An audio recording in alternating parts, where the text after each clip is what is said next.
आज श्री विठ्ठल सहकारी साखर कारखान्याचे चेअरमन अभिजित धनंजय पाटील व श्री विठ्ठल सहकारी साखर कारखान्याच्या बाबत आणवली येथील किरणराज घोडके यांनी बदनामी करण्याचं आणि कारखान्याला व आमदार अभिजित आबा पाटील यांना बदनाम करण्याचं जे काय काम सुरू केलं होतं त्याबाबत पुणे येथे आमची बैठक झाली व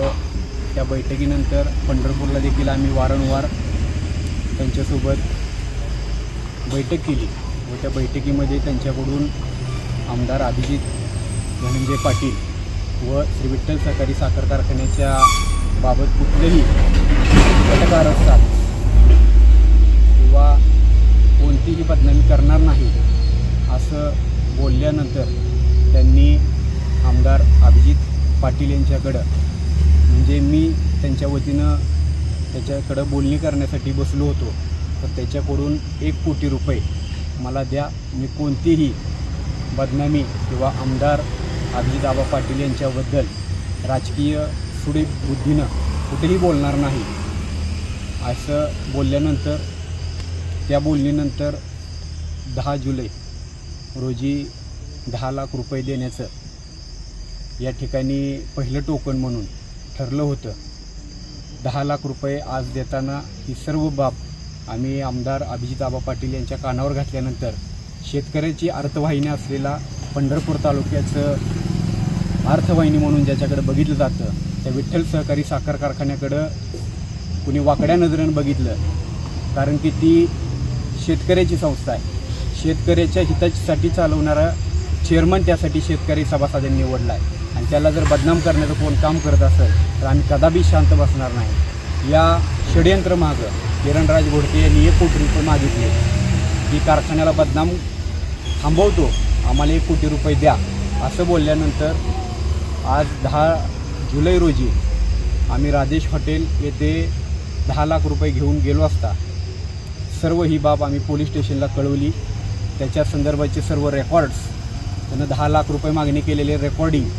त्यानंतर पैसे घेऊन जाताना त्याचा व्हिडिओ फुटेज आम्ही सर्व या ठिकाणी आज पोलीस स्टेशनला दिला आहे आणि त्याच्यावर आज खंडणीचा गुन्हा दाखल झालेला आहे की त्याची FIR कॉपी देखील मी आपल्याला देतो। या ठिकाणी मला एवढंच सांगायचं आहे की कुठंतरी ही नेता बनण्याच्या नादामध्ये एखाद्या संस्थेला बदनाम करणं हे चुकीचं आहे आणि ही शेतकऱ्याची संस्था असून शेतकऱ्यांच्या हितासाठी सर्व संचालक मंडळ या ठिकाणी काम करते, त्याला कोणीही बदनाम करण्याचं यामध्ये मध्यंतरी त्यांनी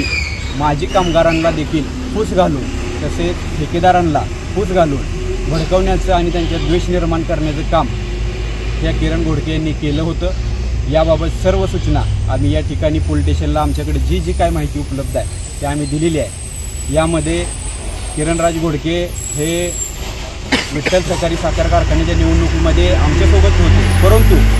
त्यांच्या राजकीय अपेक्षा वाढत होत्या आणि त्या राजकीय अपेक्षामध्ये त्यांनी स्वतःला एक नेता समजून जे चळवळ उभा केली होती ती खोटी चळवळ होती आणि ह्याचा आज आम्ही बुरका आज फाडलेला आहे। कारण की विठ्ठल सहकारी साखर कारखान्याच्या संस्थापक अध्यक्षांनी आपलं जीवाचं रान करून गुरसाळेच्या माळरानावर एक संस्था संजीवनी उभा केली। त्या स्वर्गीय औदुंबराव पाटील यांचं नाव वापरून त्याला कसलाही अधिकार नाही, कारण की औदुंबरावांचे विचार हे खरं तर आमदार अभिजित आबा पाटील हे विचार घेऊन पुढे जात आहेत। आज सोलापूर जिल्ह्यामध्ये प्रत्येक साखर कारखानदारीमध्ये आमदार अभिजित आबांचं नाव घेतलं जातं, कारण की प्रत्येक काटकसरपणा आणि आमदार अभिजित आबांचं आणि सर्व संचालक मंडळाचं जे नियोजन आहे त्या नियोजनावर सर्व सभासद कामगार खुश आहेत, परंतु अशा काहीतरी बोगस लोकांकडून पैशाची खंडणीची मागणी या ठिकाणी करून कुठंतरी लोकनेता बनण्याचं जे काम चालू आहे त्याचा आज आम्ही बुरका फाडलेला आहे। त्याचा समाज देखील विचार करेल, कारण की किरण घोडके हा पूर्ण म्हणजे त्याचं घर उद्ध्वस्त झालं होतं, परंतु त्याला आमदार अभिजित आबांनी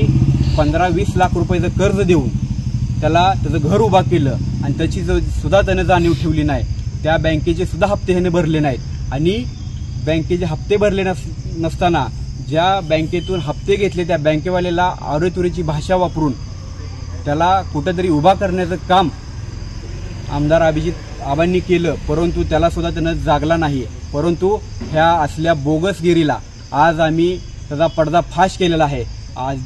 ज्या शेतकऱ्याचा कळवळा त्याला वाटतोय तो अजिबात कळवळा नाही, कोणाचा देखील कळवळा नाही. तो फक्त आणि फक्त पैशाला हपापलेला माणूस आहे आणि तो फक्त आणि फक्त पैशासाठीच करतोय. ह्याचा आज गुन्हा नोंद झालेला आहे आणि त्याचं पूर्ण CCTV त्याचं रेकॉर्ड हे आज आम्ही सर्व पोलीस स्टेशनला दिलेलं आहे.